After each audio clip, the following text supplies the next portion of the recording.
after the Rogan thing, we hung out at the mothership at his comedy thing, and my girlfriend was there, and she was talking to him for a bit, and he was like, it was the best compliment. He was like, Jesse's memory is next level. And to me, his memory is next level. Well, I mean, because it's like he knows all sorts of crazy facts about all like I'm in a narrow domain. I probably have a decent memory on some of the other stuff, but like he's got diverse interests. Yeah. He's got diverse interests. He's actually one of the people who got me to try DMT for the first time. No way. Yeah. Really? Yeah. Back in the MySpace days. Whoa. He was talking about it. I think this is even before he was like doing the podcast like that. But yeah, he was. Yeah, he was early on DMT for sure. He was, got me on Rick Strassman's book and all that stuff. And I brought some DMT for you, actually. Let's go. Just kidding. I think this would be the most absurd environment. Don't smoke DMT here. Don't do it here. Don't do it here. I would break.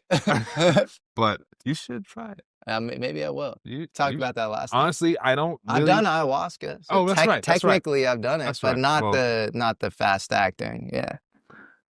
Maybe check it out if it comes your way. Okay. Yeah. Maybe check it out. You've told me some stories.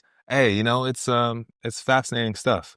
I feel like my brain don't think of the stuff that showed me. So I find it to be really, really interesting. Yeah. That's fascinating. It's like you were in another objective reality. Like, where does that, if that's not in your mind? Yeah. Because, where is that? I always think about, people saying when they trip, they talk about like, oh, I was in Jimi Hendrix's guitar when I was listening to his music and all that stuff. I'm like, Jimi Hendrix was nowhere to be found in this reality. It was like really just stuff that my brain doesn't go in this direction.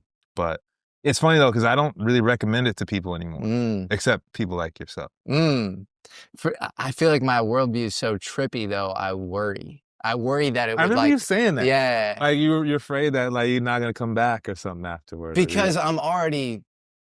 So like my worldview is very different, I think, than the average person because I'm in all the weird shit all the time.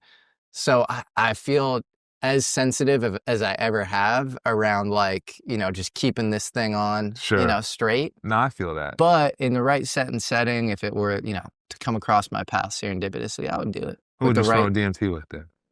Maybe you, man. I mean, who else? No, maybe you. That'd be awesome. Yeah, that'd be cool. I wouldn't do it though. It'd just be you.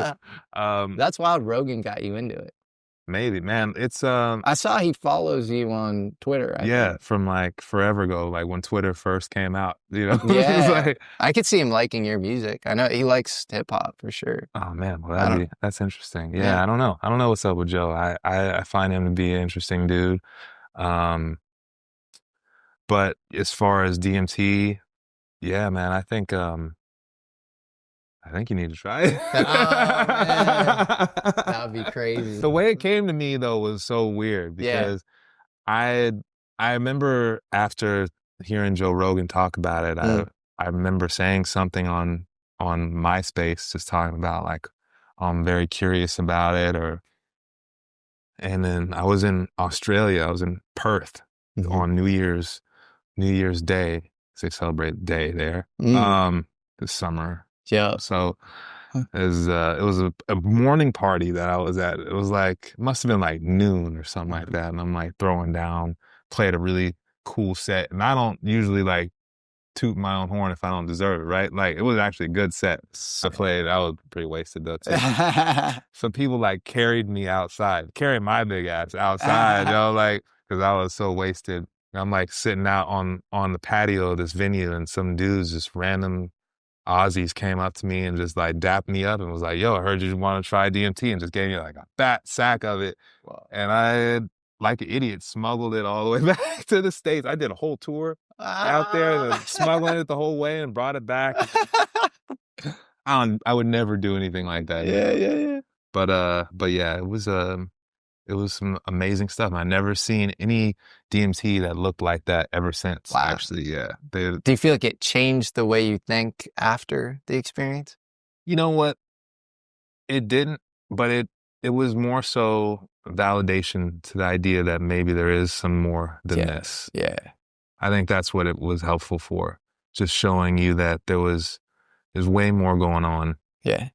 being behind the curtain, and I think at that time in my life, I needed it. My mom had passed away like a months before that. So I feel like it was really a way for me to connect to the other side and still Yeah. be here. Yeah. So yeah, I think again, I don't recommend it to everyone just because I do feel like if you are susceptible Yeah.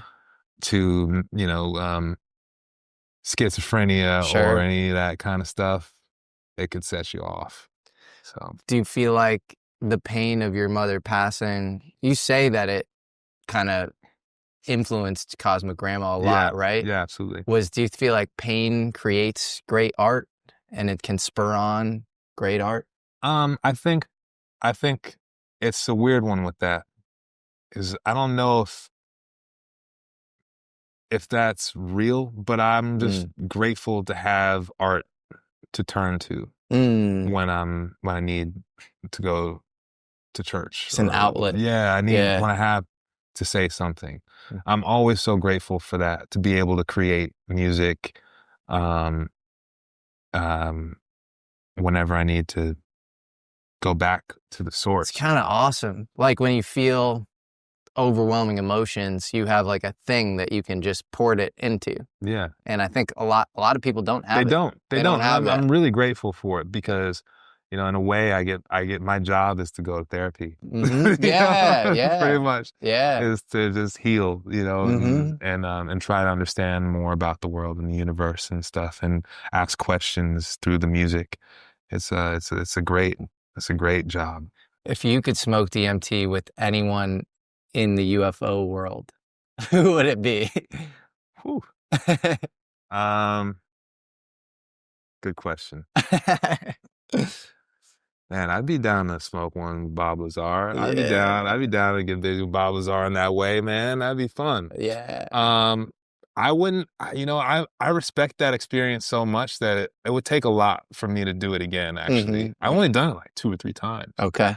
And to try it again would be a lot. Yep. Yeah. Yeah, I wonder sometimes some of these UFOs might be like it's like is DMT like, night vision or like infrared or something. And if you were to I'm, hook those up to the optic nerve, you could see that. And DMT yeah. is like another version of that where it's like a window into I think Jake Barber was talking about that without saying so. I mm, think he was alluding to that a little bit. mm, And I think that maybe some of the other whistleblowers might have too. But like, I do feel like there could be some connection. mm, At least, at the very least, that maybe this is something that we were, connected to a bit more uh, earlier in our development as human beings. Maybe we were closer to God, closer to the source, closer to the stars, and I think that part of that was maybe seeing some of those places that you can access on DMT. yep, total. And I feel like the reason a lot of people don't believe Jake's story is the reason I do believe it, because it involves this like mental connection. And I Yeah, think for a lot of people, it's like you are grouping in ETs or NH non-human intelligence along with psychic stuff. yeah. Give me a break. I'm not gonna, Dude, I'm gonna be honest with you. It was a lot though. He yeah, dropped a lot on yeah, the day, and it was like, even for me, who's someone who's like, I'm trying to be down. yeah, Like I was like, "Ooh, buddy, yeah, yeah, yeah, you're yeah, gonna yeah, lose some people with that stuff." for The second sure. half of that story, you should just stay on the first half, show the egg, and let it go. For Yeah. next interview, you could talk about that. But man, he dropped a lot on it and didn't blink either. I was like, Yeah. bro, like you go easy on Well, it. both he and David Grush have this like googly-eyed, I've seen some shit look in Yeah. that in both of their interviews with Ross Coulter. I don't know if it's Ross's Yeah, lighting yeah, or yeah. if like they've seen some No, shit, no. and like Yo, they but have that, kind of, like I've seen something kind of gnarly vibe. Grush blinks though. Grush blanks. Yeah, yeah, yeah. There Jake's was got something the about that dude. I was just like, what is going on? Is he an alien? Like, That's what is that? funny. That's But funny. I think he but was a little chiller in my follow-up interview with him. He totally, was a little totally. bit, And yeah. I'm just talking shit. I'm just having a good time. But I have so much respect for all those cats, honestly. I think I think they're all brave to just even knowing how crazy the community is, knowing Yeah. how crazy the stakes are, Yeah. and all this stuff, I do feel like that it's a level of courage that is pretty next. And these people aren't media personalities; they're not trained to be like in No. front of the camera and stuff. No. So, you know, we got to give them a pass.